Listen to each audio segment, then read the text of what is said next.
Saudi अरब से कराची पहुंचने वाले 14 साला बच्चे में मॉन्की पॉक्स की अलामत पाई गई। नौजवान बच्चे को अस्पताल मुंतकिल कर दिया गया। इस पर हम बात करते हैं डॉन न्यूज़ के रिपोर्टर अनम मशकूर से। अनम, आप हमें बताइएगा बच्चे की हालत कैसी है और जिन से ये कांटेक्ट में था क्या उनको भी तलब किया गया है?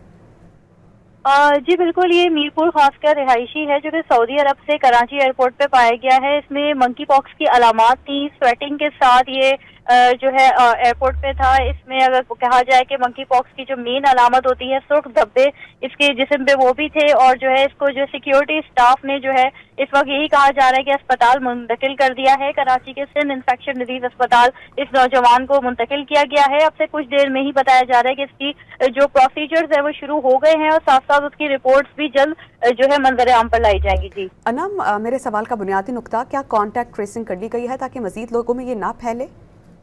जी बिल्कुल, जो प्रोटोकॉल्स थे वो फॉलो किए गए हैं। जो अतराफ में इसके आसपास जो मुसाफिर सफर कर रहे थे उनको भी जो है क्वारंटाइन करने की कोशिश की गई है, जबकि जो ये बताया जा रहा है जो ये नौजवान है 14 साल इसको जो है खास तौर पे खुसूसी तौर पे सिंध इंफेक्शन डिजीज अस्पताल मुंतकिल कर दिया गया है। बच्चे को सिंध इंफेक्शियस डिजीजेस हॉस्पिटल मुंतकिल कर दिया गया है। कॉन्ट्रैक्ट ट्रेसिंग भी की गई है ताकि लोगों को क्वारंटाइन किया जा सके और मॉन्की पॉक्स को फैलने से रोका जा सके। अनम मशकूर, बहुत शुक्रिया आपका।